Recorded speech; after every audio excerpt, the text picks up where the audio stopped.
గోదావరి జలాల్లో నికర జలాల్లో మళ్ళీ చెప్తా ఉన్నా నేను 1486 టీఎంసీల్లో మొదటి నుంచి తెలంగాణ ప్రభుత్వం వాదిస్తున్నది కేసీఆర్ గారి నాయకత్వంలో 968 టీఎంసీలు మా ప్రాజెక్టులు ఇవి అని చెప్తున్నాం. అది తేల్చండి ముందు. అట్లాగే మిగులు జలాలు 3000 టీఎంసీలు ఉంటే అందులో దామాషా ప్రకారం మాకు 1950 టీఎంసీలు రావాలి. అవి తేల్చి సాధికారంగా కేంద్ర జల సంఘం డిక్లేర్ చేస్తే తప్పకుండా అప్పుడు మాట్లాడొచ్చు. గతంలో మీరు పెట్టిన అభ్యంతరాలు ఉపసంహరించుకుంటే మాట్లాడొచ్చు. అంతేగాని ఈ సానుభూతి డైలాగులు కుదరవు. మిగులు జలాలు వాడుకుంటే ఇబ్బంది ఏంటి, మిగులు జలాలు వాడుకుంటే ఇబ్బంది ఏంటి అంటే మీరు అన్ని ఉల్లంఘనలకు పాల్పడి ఏ అనుమతి లేకపోయినా ప్రాజెక్టులు కడతాం, బడితున్నోడిదే బర్రె అంటే అది కుదరదు.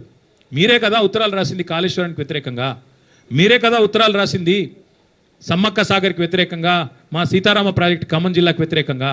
ఇలా మళ్ళీ మీరు సానుభూతి కోసం మాట్లాడతారంటే కుదరదు. మీ శిష్యుడు తాకట్టు పెడతాడేమో తెలంగాణ ప్రయోజనాలు, కానీ కేసీఆర్ నాయకత్వంలోని మేమెవ్వరం కూడా తెలంగాణ ప్రయోజనాల విషయంలో, రైతాంగ ప్రయోజనాల విషయంలో రాజీ పడం.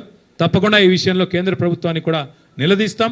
రేవంత్ రెడ్డి తప్పు చేస్తే మరొక ఉద్యమాన్ని కూడా అవసరమైతే తీసుకుంటామని చెబుతూ మీ అందరికీ మళ్ళొకసారి ధన్యవాదాలు, నమస్కారాలు. Thank you. జై తెలంగాణ.